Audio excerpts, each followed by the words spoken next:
sans toi. Je ne compte que sur toi. Mon bonheur s'y trouve en toi. Toi qui soutiens ma foi. Je ne pourrais vivre sans toi. Je ne compte que sur toi. Mon bonheur s'y trouve en toi.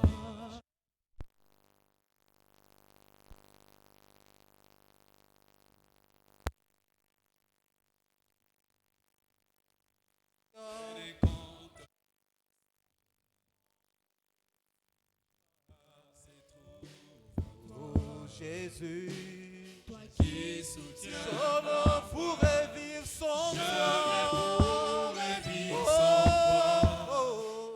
Je ne compte que sur toi. Mon bonheur se trouve en toi. Toi qui soutiens ma foi. Alléluia. Nous te rendons grâce encore en ce matin, car tu es Dieu. Oui, le Dieu qui nous aime. Le Dieu qui nous a réunis en ce lieu, c'est toi. Tu nous as tirés de partout, Seigneur, ô Dieu. Et tu as fait de nous ta famille, Seigneur. Si nous nous connaissons les uns des autres, ô Dieu, c'est parce qu'un jour ton Fils est allé à la croix, Seigneur. Voici la raison du culte de ce matin, Seigneur. Voici ce qui nous réunit encore en ce matin. C'est l'œuvre de la croix de ton Fils, Seigneur, ô Dieu. Et nous en sommes fiers encore en ce matin. Viens nous édifier par ta parole. Viens nous parler encore en ce matin. Viens nous montrer la voie à suivre, Seigneur.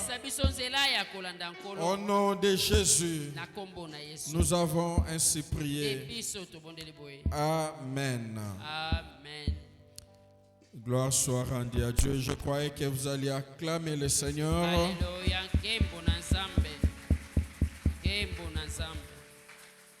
Savez, acclamer le Seigneur bien-aimé ne doit pas être toujours quelque chose qu'on vous demande de le faire. Ça doit venir de votre cœur, parce que vous savez pourquoi vous le faites. Comme le frère a dit, il y a plusieurs qui se nommaient Dieu, ici même à Kinshasa. Nous avons connu Mukuna Dieu, vous vous souvenez encore les années 80-90. Kadima Jésus. Vous savez l'aventure, il y avait un jour à Lemba ici, super. Il était allé Mukuna Dieu pour chercher quelqu'un. Et il s'est trompé d'avenir. Quand les enfants regardaient, on dit, oh, mais oh, Mukuna Dieu. Pas l'évêque, hein, Mukuna Dieu. Évêque Mukuna a sécaté. Oh, Mukuna va mibenga nzamba. Oui, bah, Mike va comment yemba. Nzamba bungi. Mais nous avons un Dieu qui ne peut jamais se perdre. Il vous connaît avec précision. Avec précision. Les jours qu'il envoyait son serviteur pour aller rencontrer Saul de Tarse, il lui a donné la précision de l'avenir et la maison là où il se trouvait. Il est le Dieu de précision.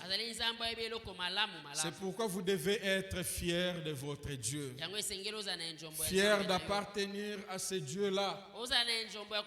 Il ne s'est jamais trompé et il ne se trompera jamais. Jamais. Amen. Amen. Est-ce que nous pouvons confesser encore la parole de cette année? Donnez-nous du secours contre la détresse. Le secours de l'homme n'est que vanité. Est-ce que tu peux le redire encore?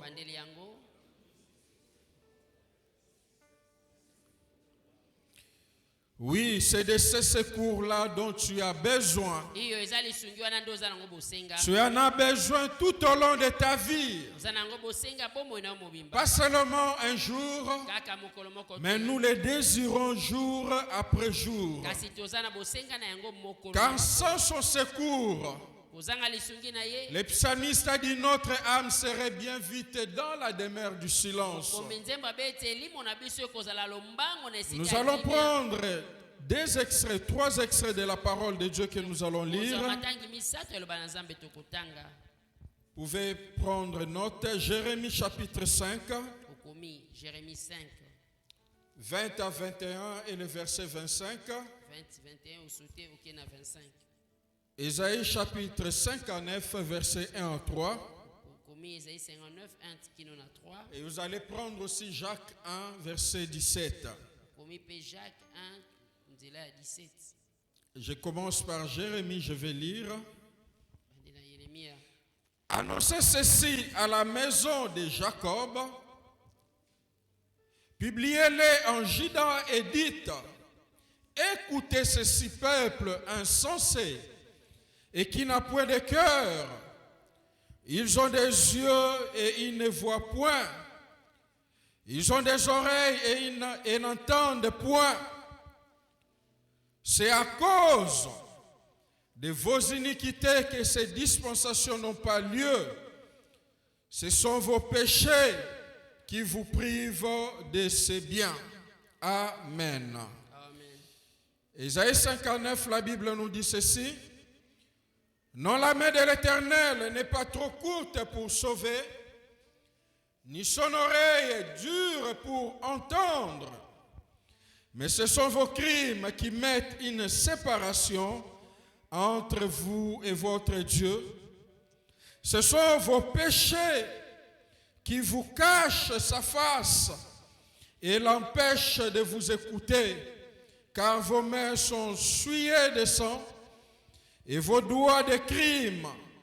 Vos lèvres profèrent les mensonges, votre langue fait entendre l'iniquité.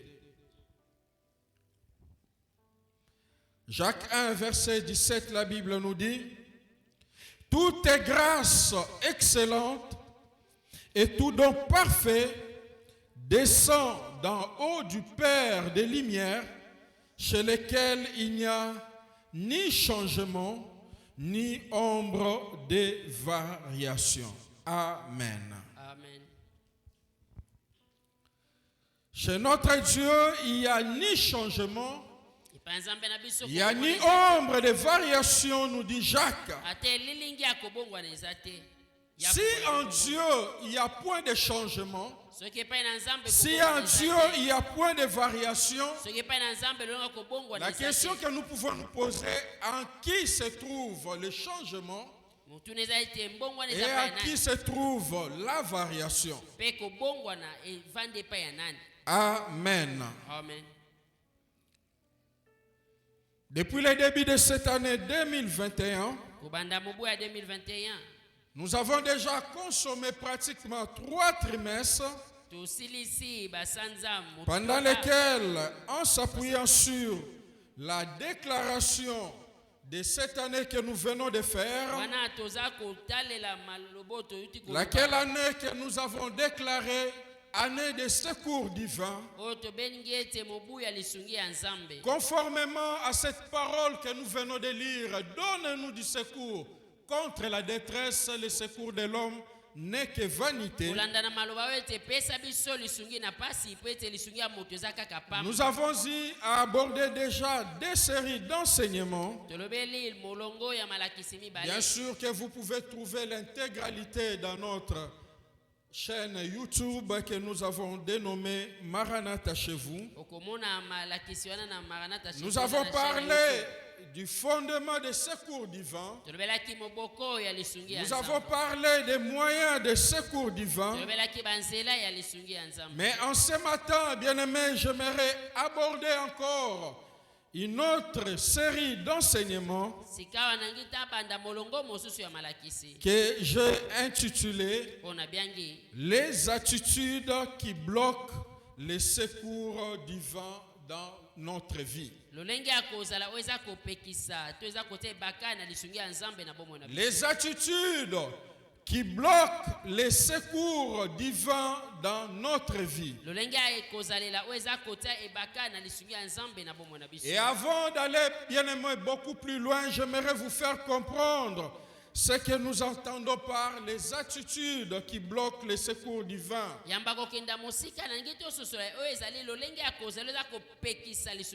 Premièrement, les attitudes qui bloquent les secours divins,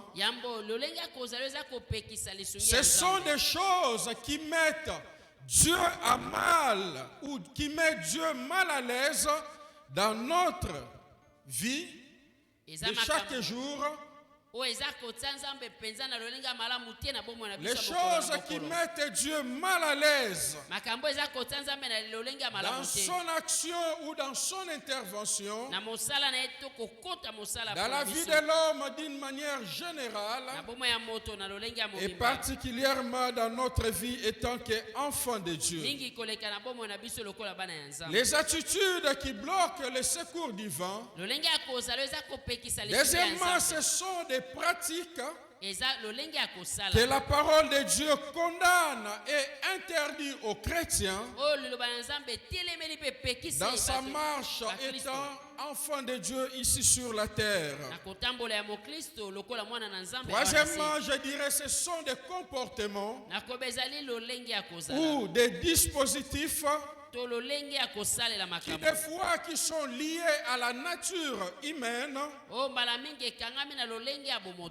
des fois la chair ou le diable utilise pour empêcher l'homme de jouir du secours de Dieu dans sa vie. Bref, je dirais les attitudes qui bloquent les secours divins, ce sont des obstacles qui peuvent être majeurs ou mineurs à la jouissance des biens et des faveurs de Dieu mises à notre disposition. Amen. Amen.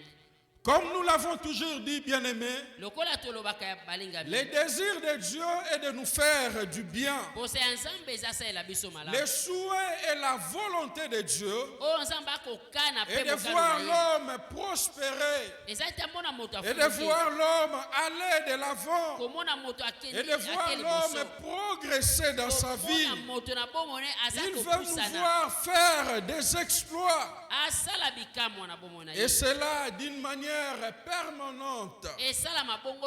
Ça, c'est le désir de Dieu. Mais malheureusement, ce n'est pas toujours le cas. Paul nous dit dans 1 Timothée chapitre 2 que la volonté de Dieu est de voir l'homme soit sauvé. Tout homme doit sauver. Et l'homme doit jouir de la connaissance de la vérité de Dieu. Et quand on fait mention du salut dans la parole de Dieu, comme je vous l'avais dit, le salut nous parle du secours de Dieu, dont le désir, le souhait et la volonté de Dieu, et qu'il puisse toujours apporter son secours à l'homme. Le psaume 82, verset 6 à 7 nous dit ceci: vous êtes de Dieu, vous êtes tous des fils du Très-Haut, cependant vous mourrez comme des hommes, vous tomberez comme un prince quelconque. C'est ce qui se passe Alors que nous sommes des fils du Très-Haut, mais nous continuons à mener une vie d'échec comme tout le monde. Nous ne faisons pas d'exploits alors que c'est ce que Dieu désire pour notre vie. Amen. Amen. Donc lorsque nous considérons dans notre vécu quotidien, nous voyons toujours la contradiction entre ce que la parole de Dieu nous déclare et ce que notre vie, étant qu'enfant de Dieu, reflète. Est-ce Dieu a-t-il changé? Non. En lui, il n'y a pas de changement, nous dit la parole de Dieu. En lui, il n'y a pas d'ombre de variation.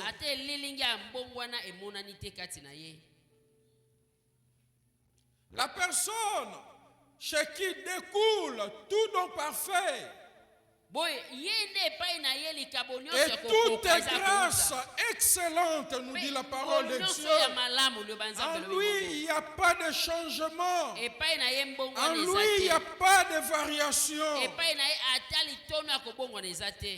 Est-ce que la grâce de Dieu n'est plus opérationnelle dans le monde? Loin de là, bien-aimé. Mais qu'a-t-il au juste?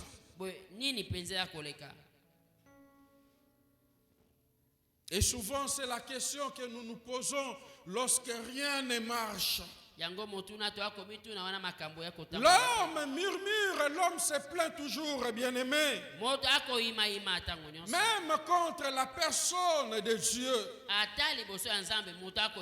Mais lui-même ne se pose pas la question de savoir qu'est-ce qui ne va pas au juste dans ma vie.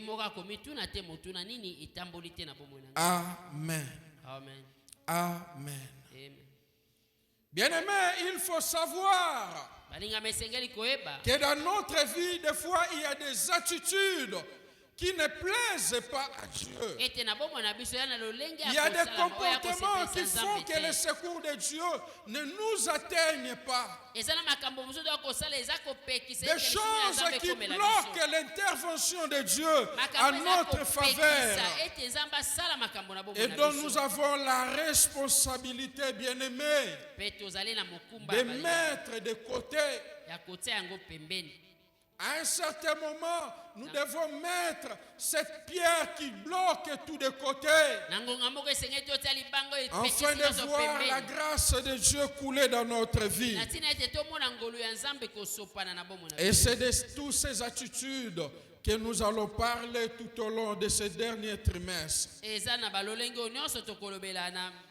y a plusieurs attitudes, bien-aimés, qui bloquent le secours divin dans notre vie. Et en ce matin, nous allons aborder la première attitude. Les péchés.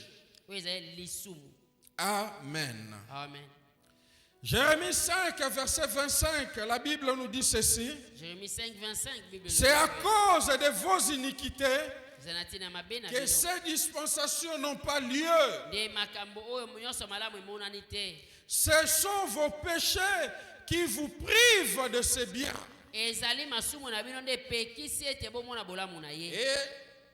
le prophète Ésaïe a dit quelque chose de pareil encore. Il nous a fait comprendre que la main de l'Éternel n'est pas trop courte pour sauver.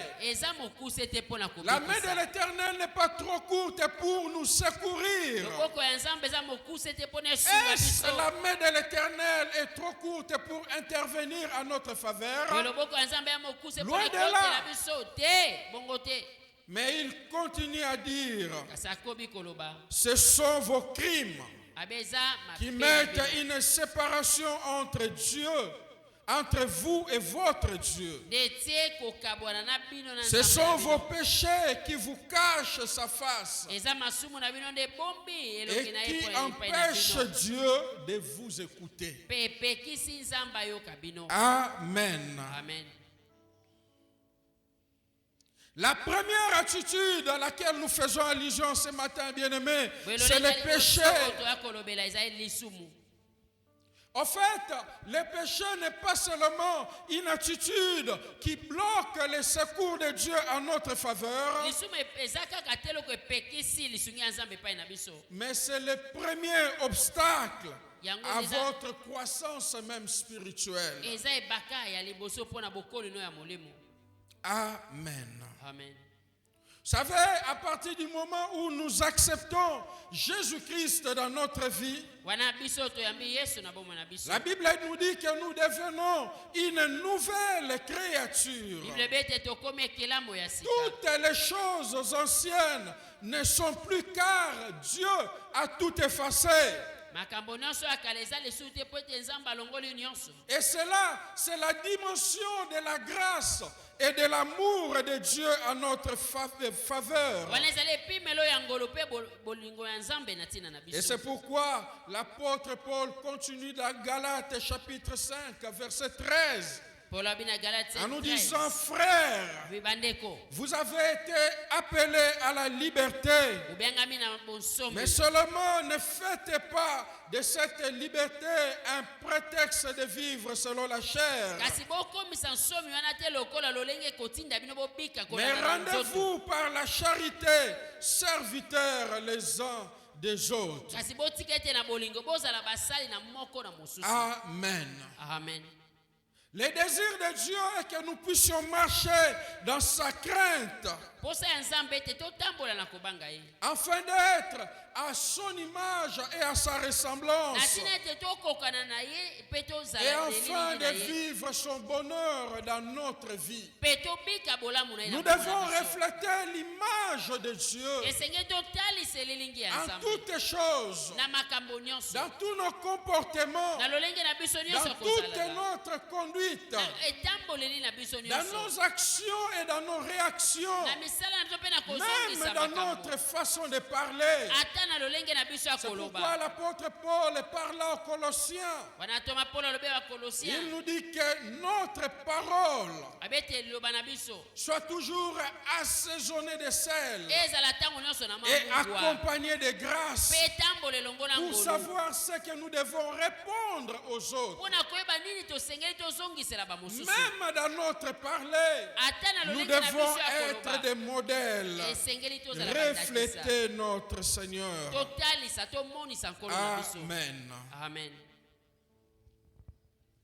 Notre message de ce matin va s'articuler sur 3 points.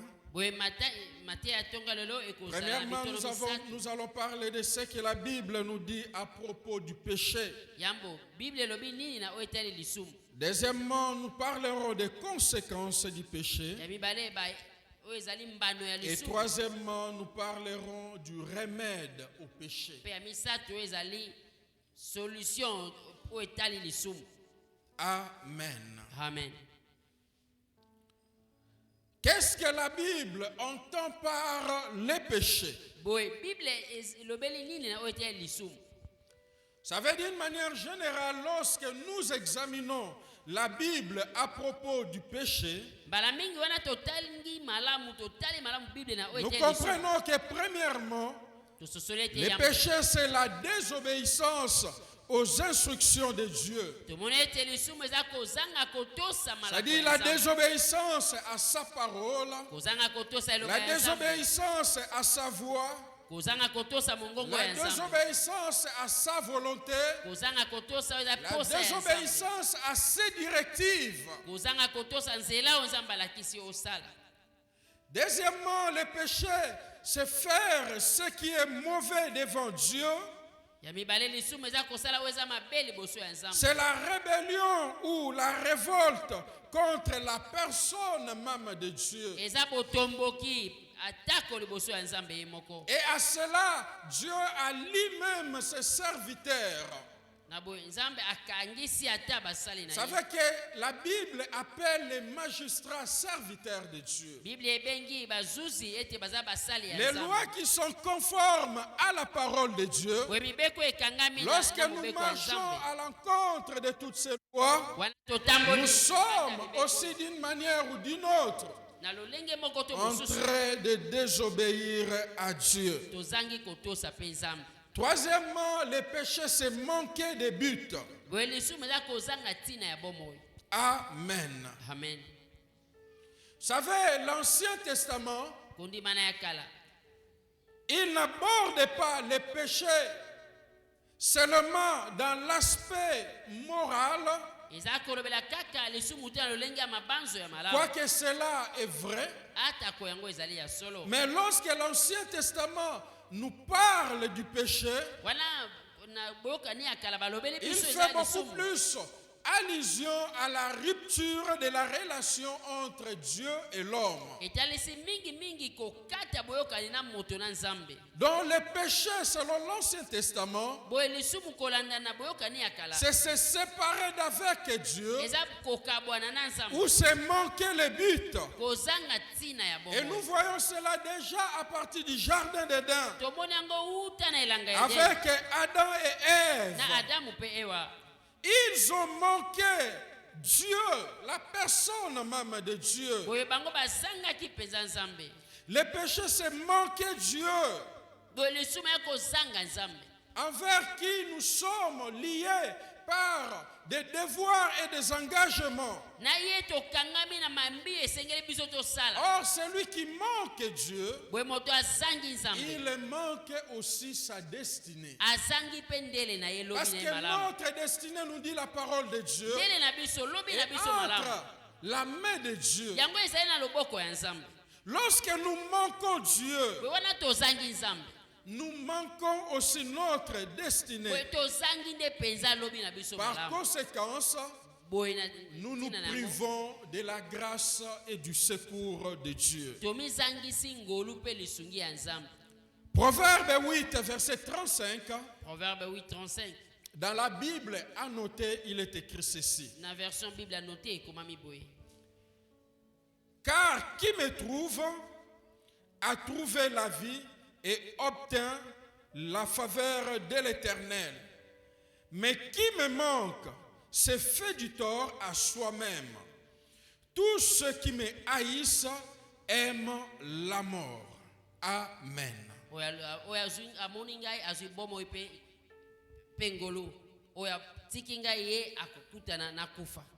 Le péché, c'est oublier l'alliance de Dieu. C'est violer ses droits. C'est transgresser ses lois. C'est avoir des relations tordues avec Dieu. C'est-à-dire, on marche à l'encontre de tout ce que Dieu a tracé comme une ligne de conduite. Et lorsque nous venons dans le Nouveau Testament, lui aussi s'inscrit un peu dans le même sens que l'Ancien Testament, ce qui concerne le péché. Le Nouveau Testament aborde le péché comme étant la rupture des relations de l'homme avec Dieu qui est son créateur. Et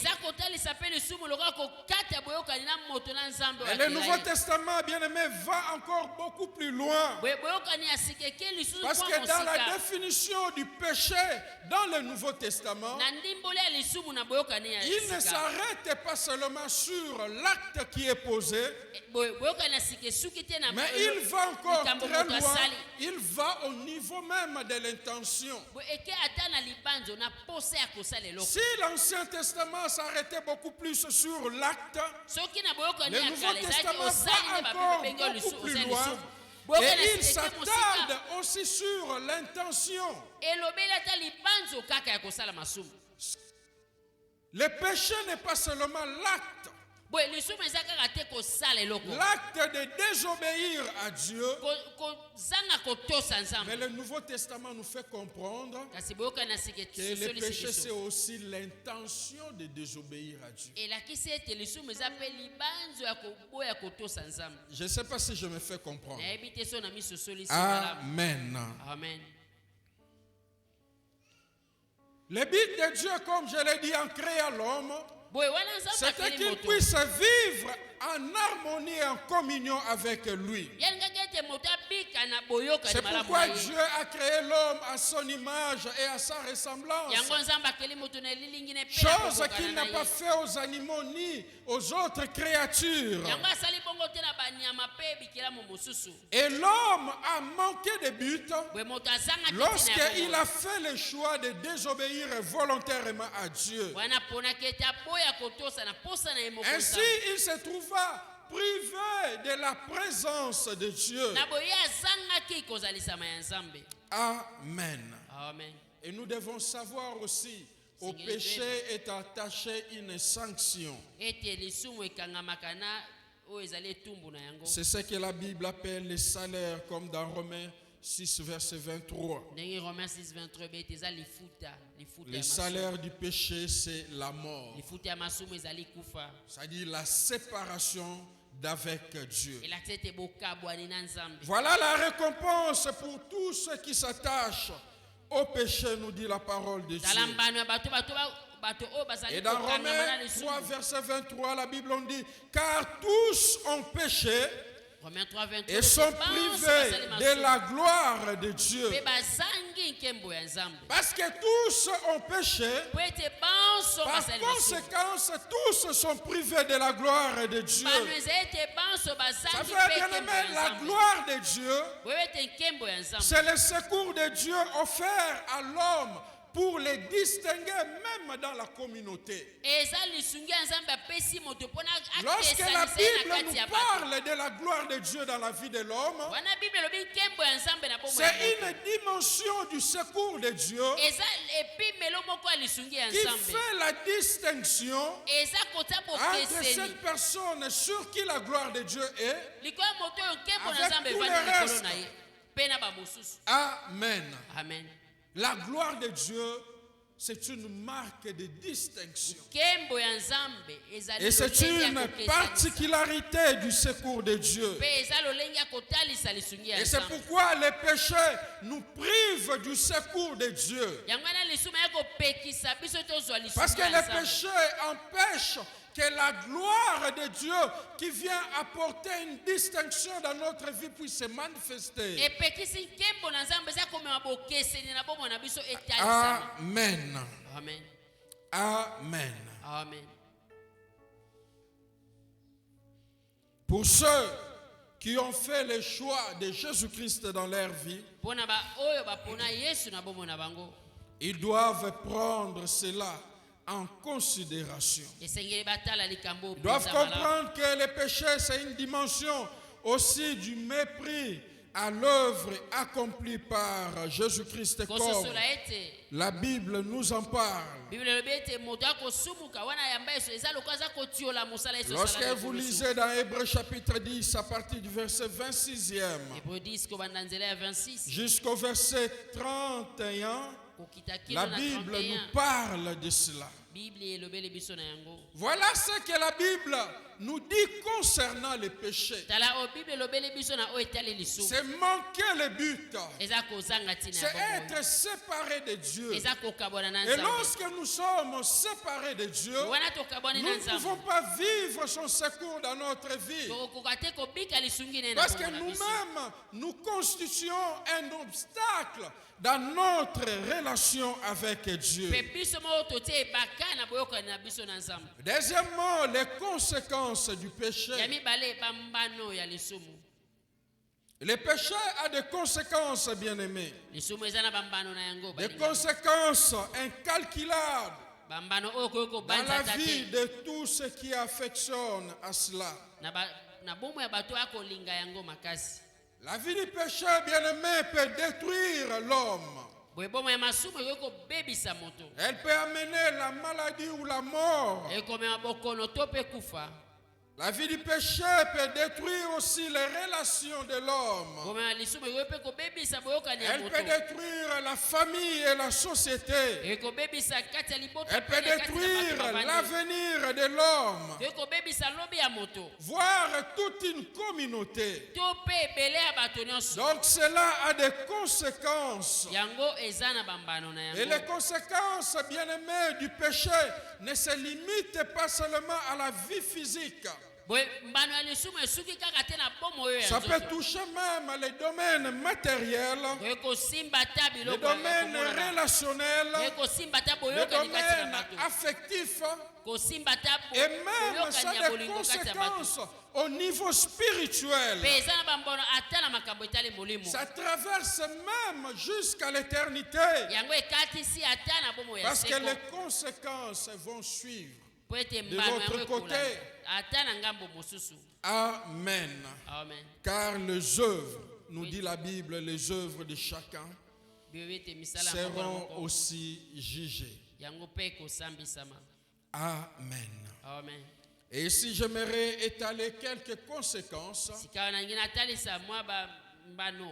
bien sûr spirituelles, mais aussi matérielles, spécifiquement dans la vie des enfants de Dieu.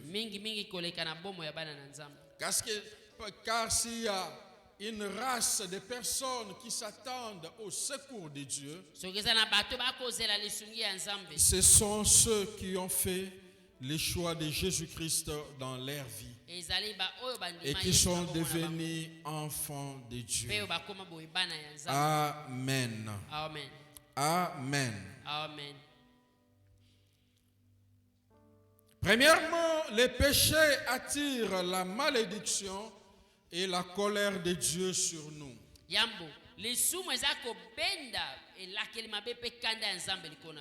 Lorsque nous lisons les livres des juges, la Bible nous montre déjà au chapitre 2e, il y a une génération qui s'est élevée après Josué et tous les anciens qui ont vécu avec Josué.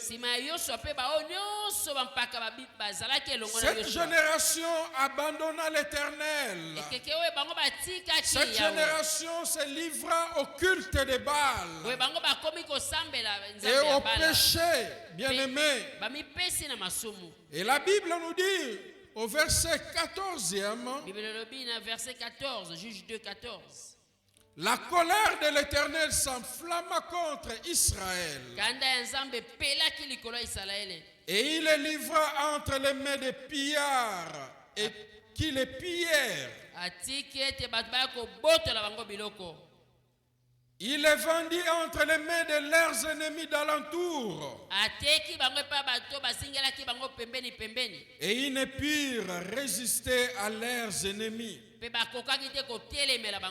Partout où ils allaient, la main de l'Éternel était contre eux pour leur faire du mal. C'était la main de qui? La main de l'Éternel était contre son peuple pour leur faire du mal. Est-ce que nous pouvons concevoir cela? Dieu qui de toute éternité désire toujours faire du bien, désire communier avec l'homme, désire vivre en intimité avec l'homme. Mais là, il enflamme sa colère contre son peuple, parce que son peuple s'est séparé de lui. Son peuple l'a abandonné et il est allé servir d'autres dieux. La Bible nous dit la colère de l'Éternel s'enflamme contre Israël. Il les livra entre les mains de ses ennemis. La Bible soulignait, ils ne pouvaient même pas résister à leurs ennemis. Partout où ils allaient, la main de l'Éternel était contre eux pour leur faire du mal.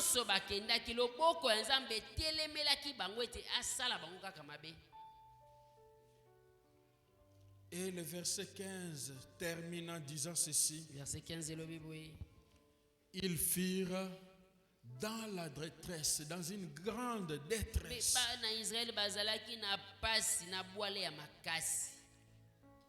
Voyez, lorsque Dieu se dresse contre nous, lorsque Dieu se met en colère contre toi, tu vas te retrouver dans la détresse. Et là, la Bible ajoute encore un adjectif. Frère, le rôle de l'adjectif dans une phrase, c'est quoi?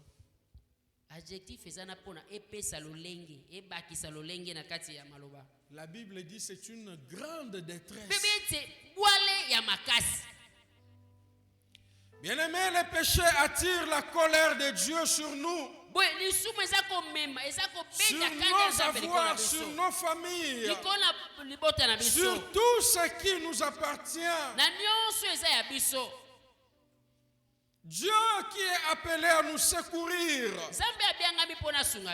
les voilà se tourner contre nous à cause du péché.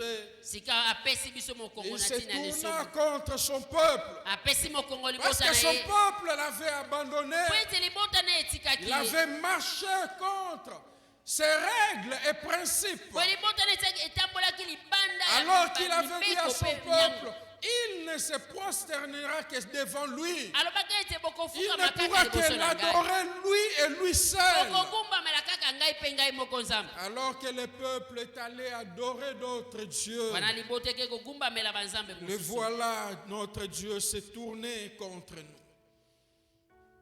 Bien-aimé, quand tu laisseras Dieu pour adorer tes richesses, pour adorer tes avoirs, pour adorer ta beauté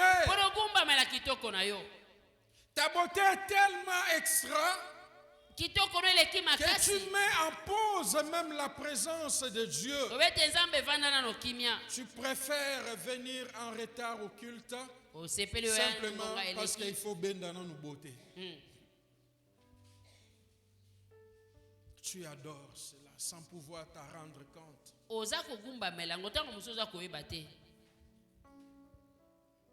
Et là tu te plains, tu murmures même contre la personne de Dieu.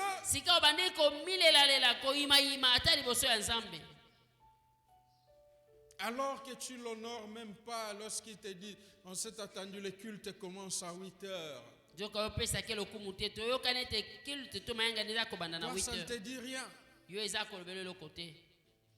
Tu dois tourner et retourner encore devant le miroir parce que ça devient l'objet de ton adoration. Vous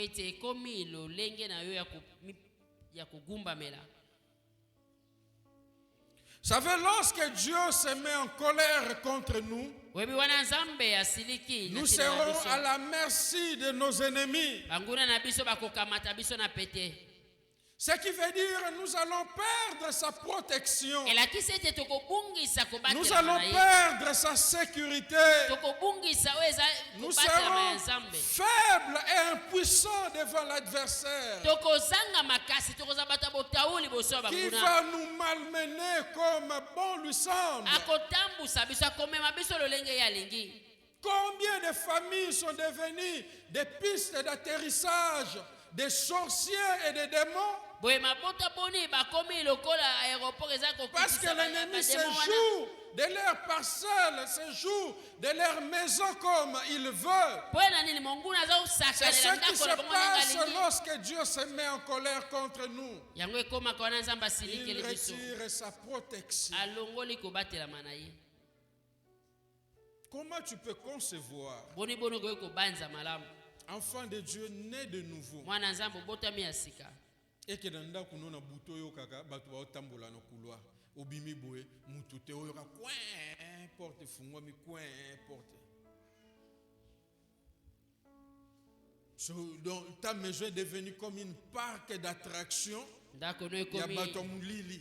Et tu ne te poses pas la question, quelle est cette attitude qui a permis que Dieu puisse tourner le dos et que ma maison devienne comme cette piste d'atterrissage de tout ce monde de ténèbres.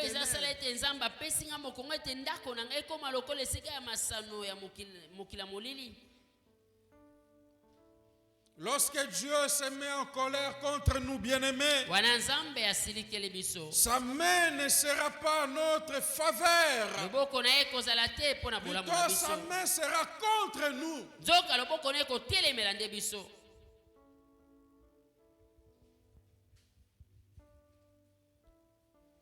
Vous voyez, c'est ce que Malachie dit, hein?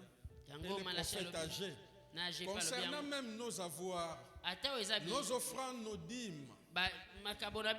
David, dans le livre de Chroniques, il dit, nous recevons de toi ce que nous t'apportons. Mais il y a beaucoup qui ne comprennent pas cette dimension des choses. Et ce que je le reçois de Dieu.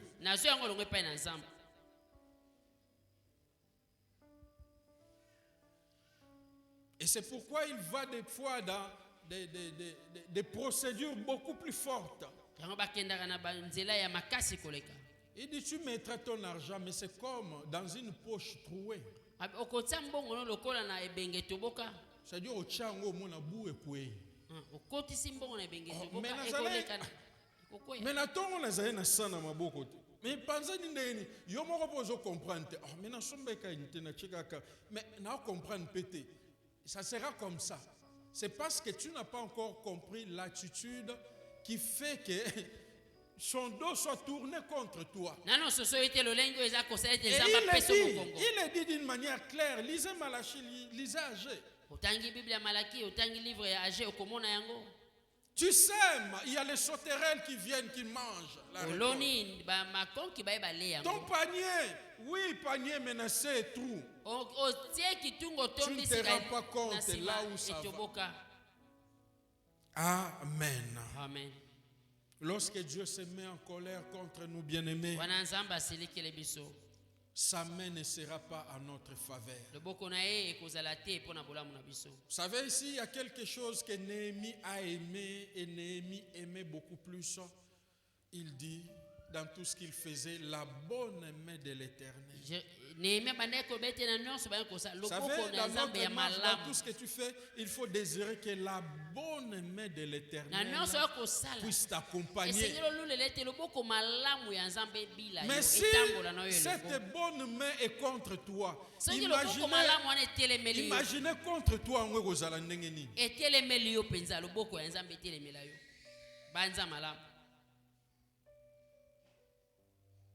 imaginez contre toi en bref, nous serons dans la grande détresse. Le Dieu qui devait nous donner du secours dans la détresse, les voilà se tourner contre nous à cause du péché, à cause de la désobéissance. Et le prophète Jérémie nous dit, lorsque tu vas te poser cette question de savoir dans Jérémie chapitre 13, Jérémie 13, verset 22, il dit, 13, 22.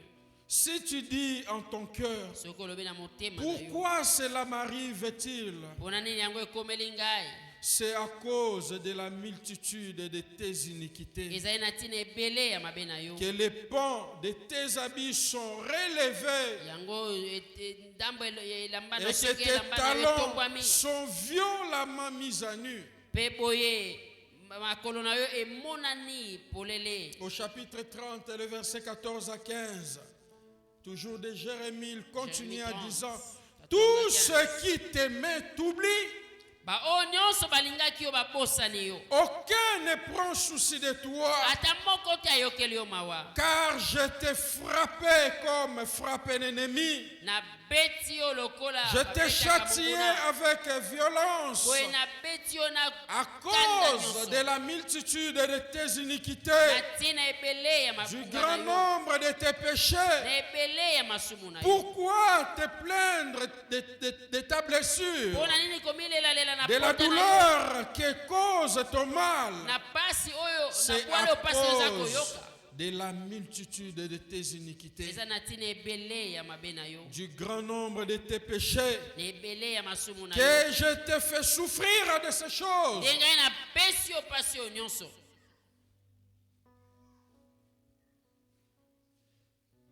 Les péchés attirent la malédiction et la colère de Dieu sur nous. Est-ce que tu peux dire Amen? Amen. Mets ton masque, tourne au frère qui est à gauche, à droite. Dis, les péchés attirent la colère de Dieu et la malédiction sur nous. Deuxièmement, parlant des conséquences, les péchés nous séparent de Dieu.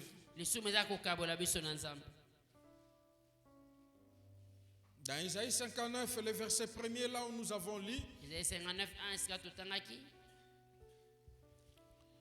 en fait, dans ce passage, le prophète met en exergue trois conséquences graves du péché. Il dit, premièrement, ce sont vos crimes qui mettent une séparation entre vous et Dieu. Deuxièmement, ce sont vos péchés qui vous cachent sa face. Troisièmement, ce sont vos péchés qui l'empêchent de vous écouter. Si l'apôtre Paul, dans Romains chapitre 8, il fait mention de la tribulation, de l'angoisse, de la persécution. Il parle de la faim, de la nudité, du péril, de l'épée, de la mort. Parle de la vie des anges, des dominations, des choses présentes ou des choses à venir. Il parle des hauteurs, de puissance, de profondeur. Et il nous signale qu'aucune de toutes ces choses ne pourra nous séparer de l'amour de Dieu manifesté à notre Seigneur Jésus-Christ. Bien-aimés, si toutes ces choses ne peuvent pas nous séparer de son amour, mais il y a les péchés qui ont la capacité de nous séparer d'avec Dieu. Amen. Amen. La Bible nous dit que ce sont nos crimes, nos fautes, nos péchés qui mettent une séparation entre nous et Dieu. Bien-aimé, le péché c'est un obstacle majeur dans notre relation avec Dieu, dans notre épanouissement physique ou spirituel, dans la possession des choses divines mises à notre disposition par la grâce de Dieu. Il nous sépare de Dieu et nous prive de sa présence et de sa grâce. Troisièmement, parlant des conséquences toujours du péché, les péchés nous cachent la face de Dieu. Dans le psaume 16, verset 11, la dernière partie, le psalmiste dit, il y a d'abondantes joies devant ta face, des délices éternelles à ta droite.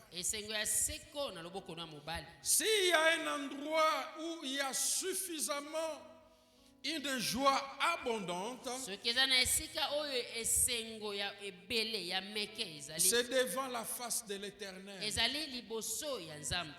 où tu pouvais même être affamé pendant une semaine. Tu te sens comme rassasié. Mais le péché a la capacité, bien-aimé, de nous cacher la face de l'Éternel, nous dit la Bible.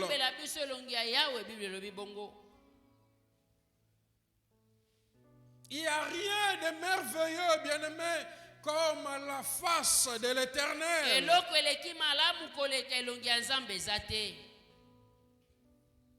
Vous savez, Gabriel, lorsqu'il s'est présenté Gabriel Je disais, il était celui qui se tenait devant la face de l'Éternel. Dans sa présence, il y a d'abondantes joies.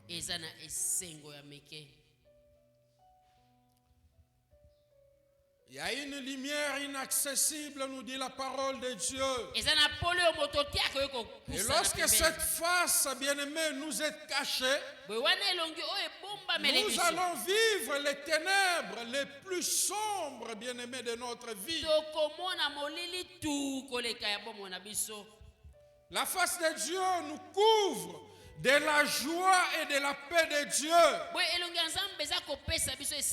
Vous allez voir dans le psaume 21, verset 7. Psaume 21, 7. La face de Dieu nous donne la lumière suffisante dont nous avons besoin. Dans le psaume 4, verset 6. Psaume 4, 6. La face de Dieu est la source du salut. Elle nous donne du salut ou les secours de Dieu. Nous avons du secours, bien-aimés, dans la face de Dieu. Le Seigneur nous donne son secours devant sa face. Psaume 31, verset 17. Psaume 31, 17. La face de Dieu nous protège. Au verset 21 du même psaume 31. Psaume 31, 21. Vous savez, dans Hébreux 4, verset 16, la Bible nous dit: Hébreux 4, 16, Bible lobby. Approchons-nous avec assurance du trône de la grâce, afin d'obtenir miséricorde lorsque nous nous approchons avec assurance du trône de la grâce. Le trône de la grâce, c'est là où il y a la présence de Dieu. C'est devant la face de Dieu.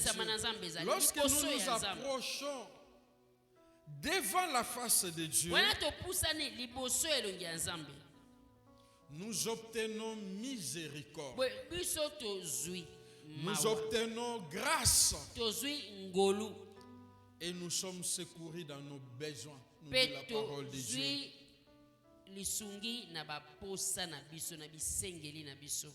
Bien-aimé, lorsque Dieu te cache sa face, c'est comme disent nos amis les Ivoiriens: tu es foutu de. Tu es vraiment foutu.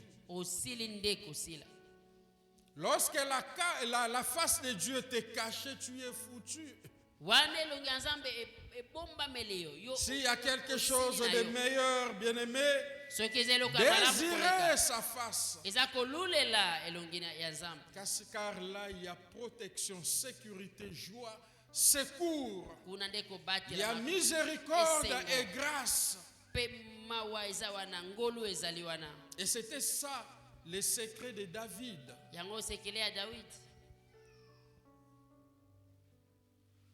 Le secret de David. Il aimait la présence de Dieu. Il aimait la face de Dieu. Des fois, les gens se posent des questions. Comment un homme aussi versatile, inconstant, pouvait beaucoup plus bénéficier de la grâce de Dieu, jusqu'à ce que Dieu a promis même de conserver sa grâce sur ces générations qui vont suivre.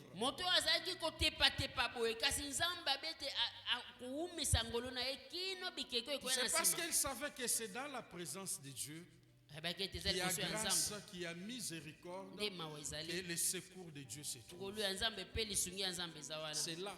Dans sa présence. Manquez tout, mais pas la présence de Dieu. Amen. Amen. Amen. Les péchés empêchent Dieu de nous écouter. Proverbe 28, verset 9, la Bible dit: si quelqu'un détourne l'oreille pour ne pas écouter la loi, sa prière même est une abomination. Combien d'abominations n'y a-t-il pas Dimanche après dimanche.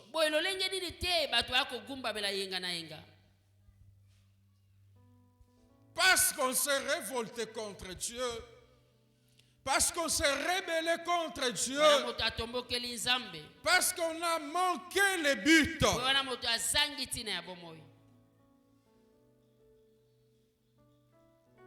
Combien de prières tournent à rond?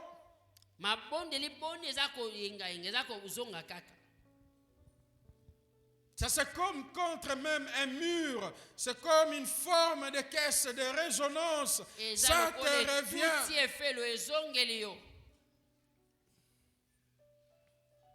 Et des fois, on croit que c'est les jeunes qui peuvent changer ça. Simplement, il y a une attitude. Peut-être qu'on n'a pas discerné, bien-aimé, dans sa vie. Qui est la cause de ces blocages. De telle sorte que la Bible dit Dieu ne peut pas t'écouter. Le péché empêche Dieu de nous écouter.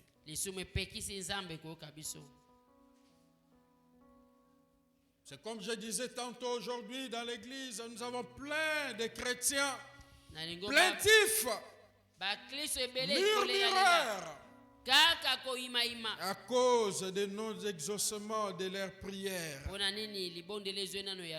Mais eux-mêmes ne se remettent pas en cause pour examiner leur vie et leur marche avec le Seigneur. Vous savez, c'est l'attitude qu'avait cet enfant qui a demandé ses biens pour aller vivre sa vie.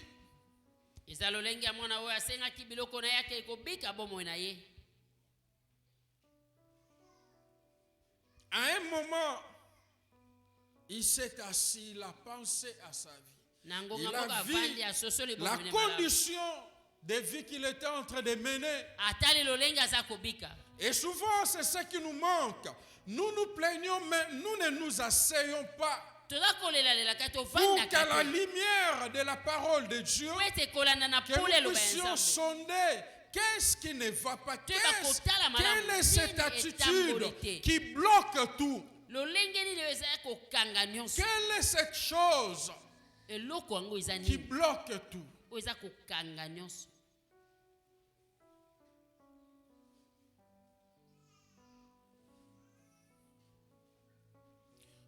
Vous savez, la médecine nous montre à suffisance qu'un simple caillou dans les veines, ça peut amener à la mort, n'est-ce pas?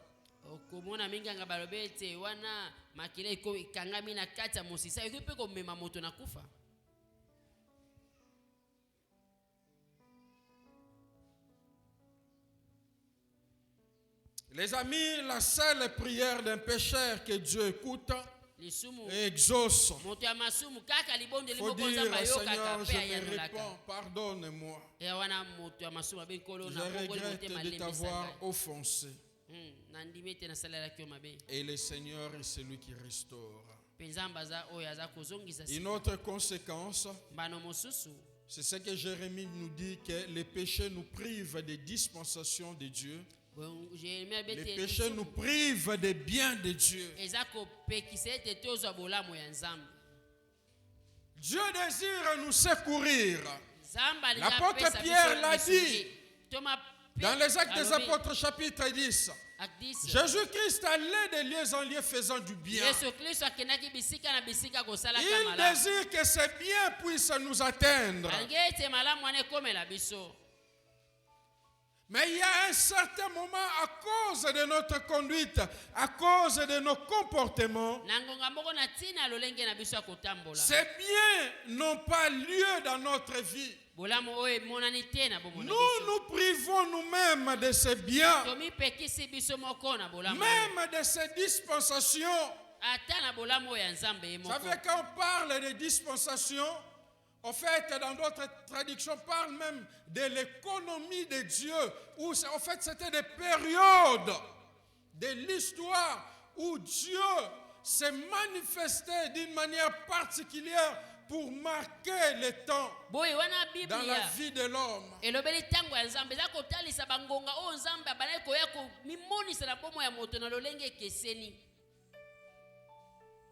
lorsque nous lisons, nous entendons parler des dispensations de Dieu.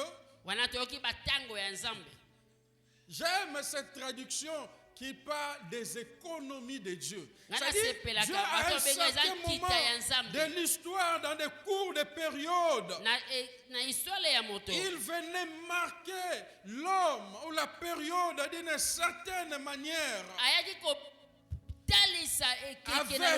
ses économies. Et c'est le jargon même que les Américains ont gardé dans leur façon de faire. Parce que les mêmes mots, dispensation, qui veut dire encore économie, quand vous évoluez, ça veut dire administration. En fait, les mots, lorsque les Américains parlent de l'administration Bush, l'administration Clinton, en fait, ils font allusion à cette pensée de la dispensation.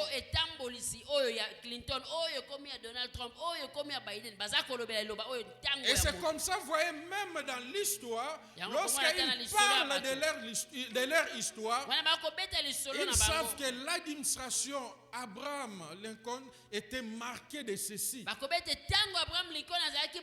C'est une dispensation. Il voit cela dans ce sens.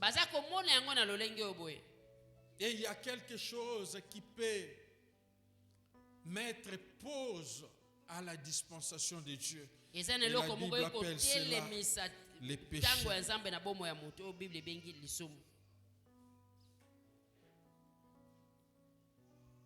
La dernière conséquence que j'ai notée là, les péchés nous ferment les portes du royaume de Dieu.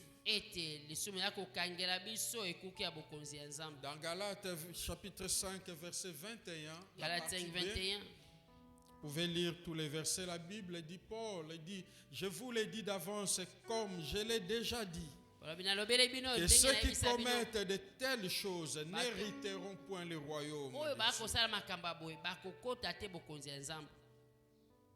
Les choses auxquelles Paul fait allusion, il parle de l'impureté, de la dissolution, de l'impudicité, de l'idolâtrie, de la magie, des inimitiés, des querelles, des jalousies, division, disputes, l'envie, l'ivrognerie, les excès de table et les choses semblables. Vous pouvez le lire aussi dans 1 Corinthiens 6, 9 à 10.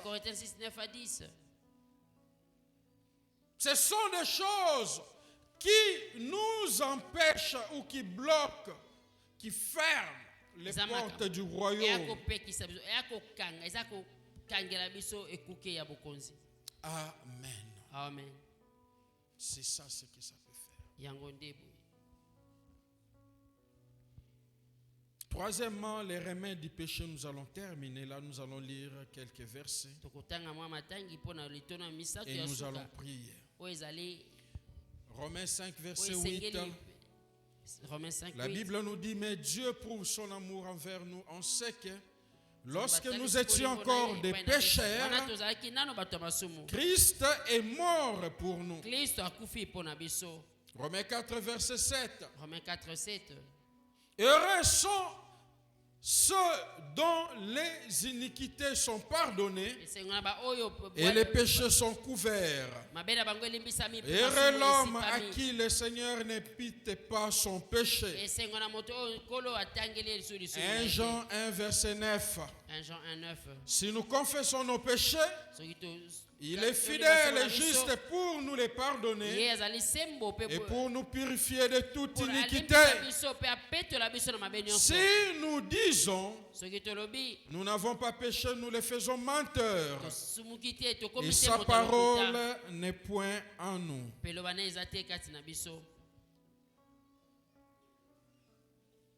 Romains 6, verset 12. Romains 6, 12. Que le péché ne règne donc point dans votre corps mortel. Et n'obéissez pas à ses convoitises. Ne livrez pas vos membres au péché comme des instruments d'iniquité. Mais donnez-vous vous-même à Dieu comme étant vivant des morts que vous étiez. Et offrez à Dieu vos membres comme des instruments de justice. Car le péché n'aura point le pouvoir sur vous. Puisque vous êtes non sous la loi, mais sous la grâce.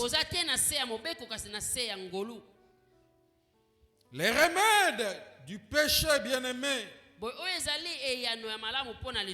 se trouve dans l'œuvre de la croix. L'œuvre de la croix dont nous avons fait allusion les dimanches passés, comme la sommité du secours. Là, Dieu lui-même est rentré à lui-même. Il a regardé sa création. Qui ira pour nous? Qui combattra pour nous? Personne ne s'est trouvé. Et la Bible nous dit son bras lui est venu au secours. Son unique, son fils, Jésus,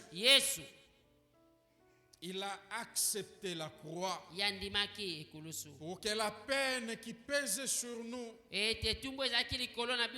puisse être engloutie. Et que lorsque Dieu nous regarde, il ne regarde pas notre justice. Parce que notre propre justice, la Bible nous dit, est comme un vêtement souillé devant lui. Et il nous voit par la justice de celui qui était pur. Celui qui n'a commis ni connu le péché.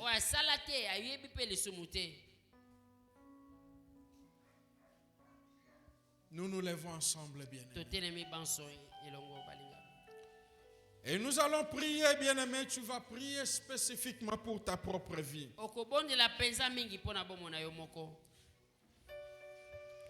Est-ce que dans cette dimension que nous venons d'évoquer, il y a quelque chose que toi tu considères particulièrement comme une attitude qui bloque le secours de Dieu en ta faveur?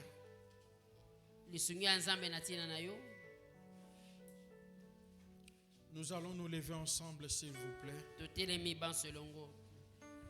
Parce que tous nous désirons être secourus par Dieu. Vous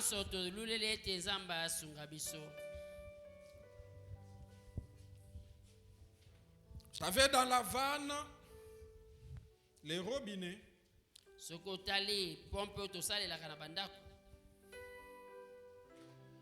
il y a toujours ce jeu de gauche et droite.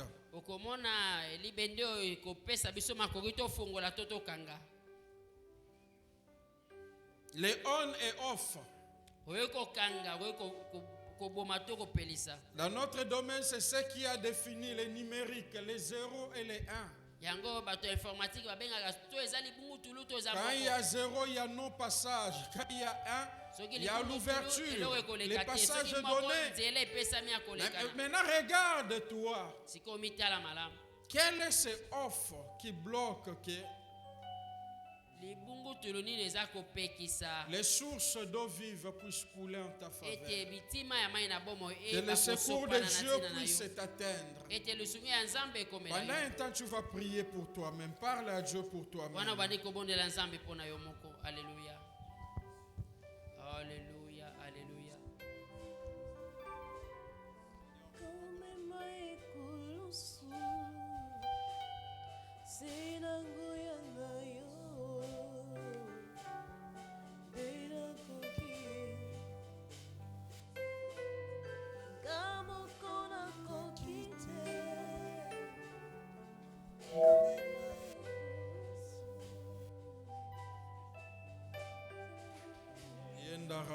J'aimerais que nous puissions prier tous. Que chacun puisse s'observer, s'asseoir comme ses fils prodiges. et voir ce qui bloque, qui obstrue les canals sur lesquels Dieu s'est mis pour t'atteindre dans son secours. Quelle est cette attitude-là? Peux-tu te repentir de cela? Et peux-tu implorer la grâce de Dieu dans cela? Alléluia. Parle-lui.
Oui, ton Dieu est là. Il est là pour te faire du bien. Il ne veut pas qu'il y ait quelque chose, une barrière quelconque, quelque chose qui vient obstruer toutes ces vagues de ces biens qui veulent déployer sur votre personne.